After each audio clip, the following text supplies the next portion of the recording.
10 most terrifying spells in the Grand Grimoire. What if the devil handed you a book, and inside it, every spell could change your fate, or damn your soul forever? This isn't fantasy. This is the Grand Grimoire, also known as the Red Dragon, and it's one of the most feared books of black magic ever written.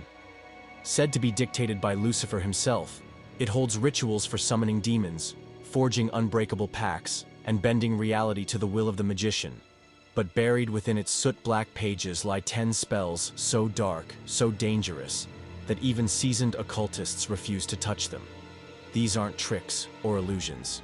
These are traps, curses, and contracts, written in hell's own ink. These are the 10 most terrifying spells in the Grand Grimoire. The Pact of Lucifer. The spell that sets the stage for all others. A direct summoning of Lucifer and the forging of a soul-binding contract. This isn't metaphorical. The Grand Grimoire describes tools consecrated during specific planetary hours, the drawing of forbidden symbols, and the final act, signing a literal pact with the devil in your own blood. The reward? Power, knowledge, wealth beyond imagining. But the cost is steep, total spiritual submission. Some legends claim this pact was used by Pope Honorius, while others say Napoleon himself attempted it. Practitioners report eerie phenomena, mirrors warping, clocks stopping, whispers from corners no one is standing in. Whether myth or real, one thing is agreed: no one leaves this ritual unchanged. The invocation of Lucifuge Rofocal.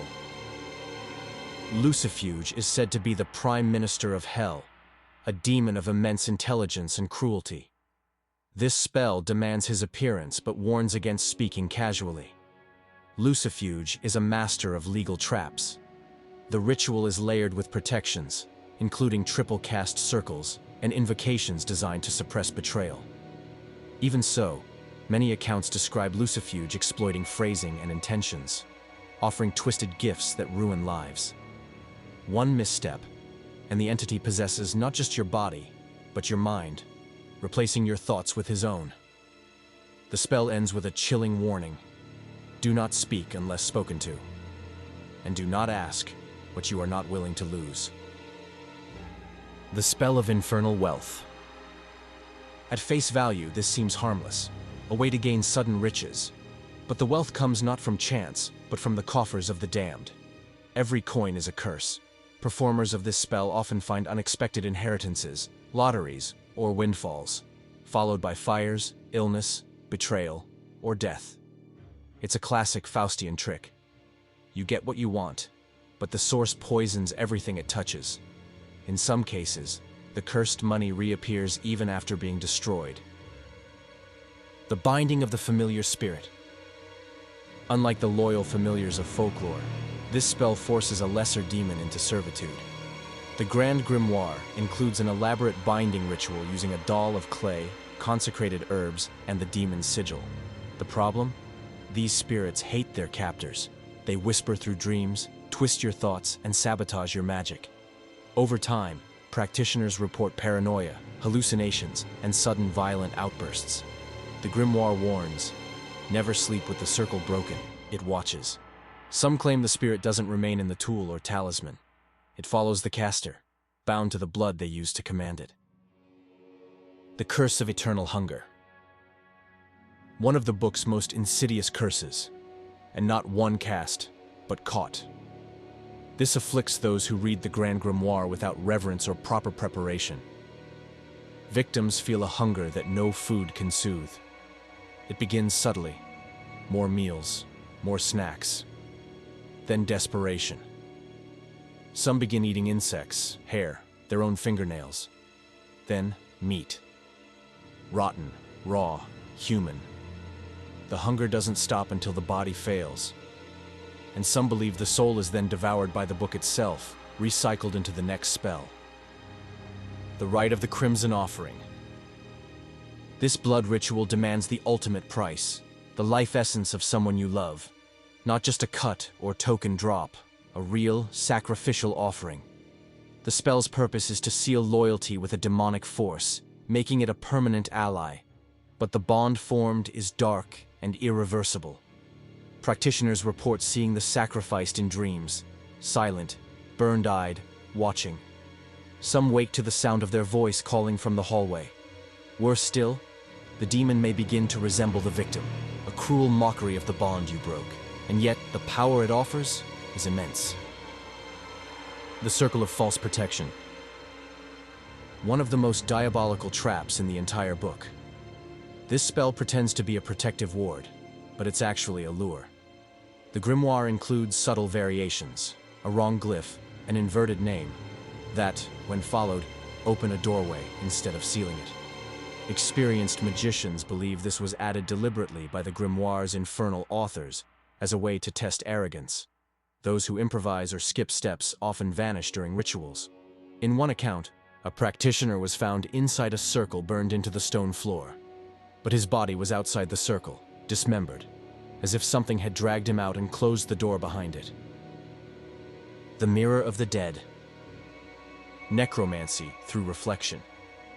This spell uses a black obsidian mirror, placed between two candles, with incantations that blur the line between this world and the next.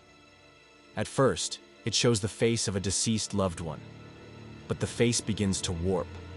It speaks in their voice, but with words they never would have said. "Come closer," it whispers. "We miss you down here." The more you gaze, the more it gazes back. Some claim the mirror begins to shimmer, even when no one's using it. One chilling footnote in the grimoire says, it only needs one more soul to be whole. The Rite of the Living Coffin. This ritual simulates death, but not symbolically. You are buried alive in a sealed coffin, with nothing but the spell and your will to survive. The ritual promises visions of the underworld and forbidden knowledge. Most don't come back. The few who do emerge whispering in dead languages, skin pale, unable to bear sunlight. One even claimed, "I wasn't alone in there. Something crawled in beside me, and it's still with me now." The coffin is said to become a bridge, not just for you to visit the lower realms, but for something to return with you. The Grand Evocation. The book's final and most dangerous spell. It calls forth Lucifer, Lucifuge, Astaroth, and several other high demons simultaneously.